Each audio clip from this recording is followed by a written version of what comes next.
Let us pray. Sithandaza egameni laNkulunkulu Yise neNdodana naMoya Ngcwele. Amen. Nkosi Nkulunkulu, sinikela kuwe Nkosi lo mzuzwana lesingene kiwo. Sinikela kuwe Nkulunkulu wethu lonamandla onke. Sithi fihla ngaphansi kwemaphiko akho. Sala Nkulunkulu wethu lonamandla onke. Konke lokunye siphakamisa wena uyinkosi yemakhosi nembuso webabusi. Sihambele phambili Nkosi kulomzuzu. Livi lakho Nkosi lilethe kukhanya, lilethe kuqiniseka, lilethe amandla, lilethe uNkulunkulu wethu lonamandla onke kudimisela kuba silende manje nanini ngaKristu Jesu Nkosi yethu. Amen. Siyabonga kakhulu bazalwane ekseni. Sesifundile bazalwane. Sifunde incwadi yamaHubo, Psalms 26 and 27. Safunda Amos chapter 7 verse 10 to 17. And then Revelations chapter 1 verse 9 to 16. So we are going to put our roots in the book of Revelation. Verse 1 to 8. Be we introduction. Ngasengiyasho ngathi number 1, lezi sempulo ngaJesu Kristu. Le ncwadi lena itawusembulela Jesu kuko konke ama symbols nalesinabe sibona kufuna sibone Jesu. That was number 1. Number 2, sathi lesambulo uNkulunkulu usethula ngaJohane asesingini sasePatmos. Number 3, sathi le ncwadi yesambulo iphakethe almost 70% of the Old Testament. And then number 4, sakhuluma ukuthi ubusisiwe lona lofunda akhaze emavi ale ncwadi alesiprofeto nalabo labalalela lamavi alesiprofeto babese bayawenda. Those are the things maybe I can just recap kudo for yesterday. And namuhla la sasingena khona sasibona Johane utokaza mo ngaJesu, utawubeka mo ukuthi what's around the area, the peripheral of Jesus Christ. Utosichazela neyokuthi ukuphi yena Johane at this time kwenzekani empilweni yakhe.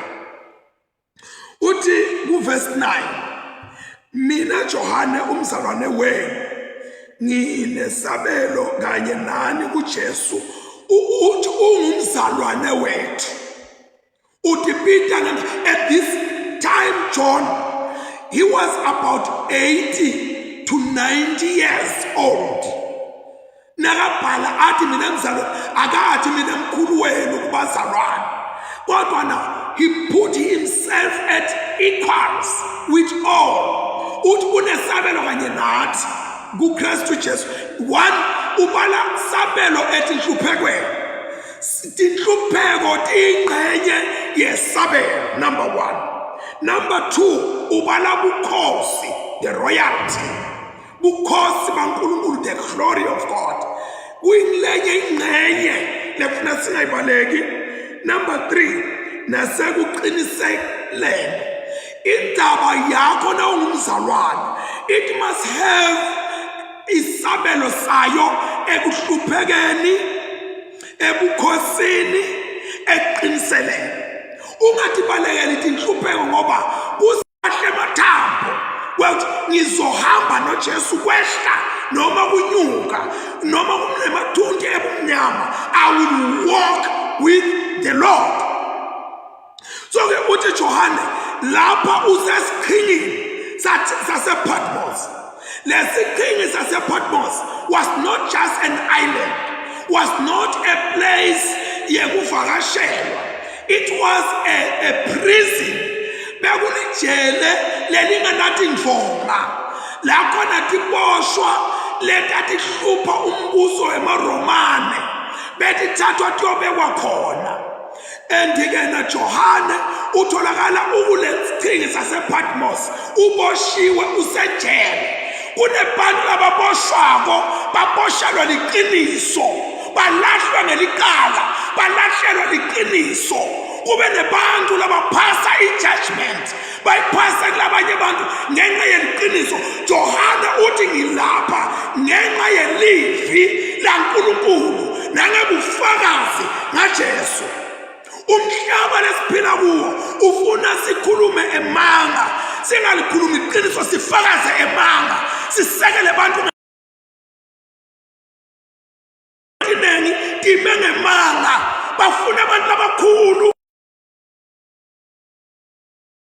kodwa uthi Johane ngingamane ngiyohlala lapha esiqinini sasePatmos ngihlalele livangeli. Lana lento iyethusa iphakamise amaphaphu kubantu labakholwako. Uthi Johane nginesabelo ethi nhluphekweni ngoba vele usehluphekele la ahleli khona. Uthi unesabelo, uma ngabe umzalwane unesabelo khona lapho kuthiwa neqalekisa kume, unesabelo khona lapha ya emadimeni.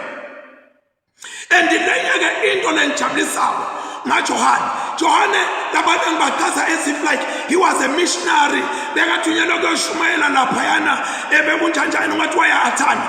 Kunetindzawo lesingena kito singathanzi, singene tibhedlela sigula singathanzi, kodwa because kunenkonzo lokufuna ifezeke la ukhona khona, kunendzawo la ufakwa khona abantu bakufake ungayijabuleli.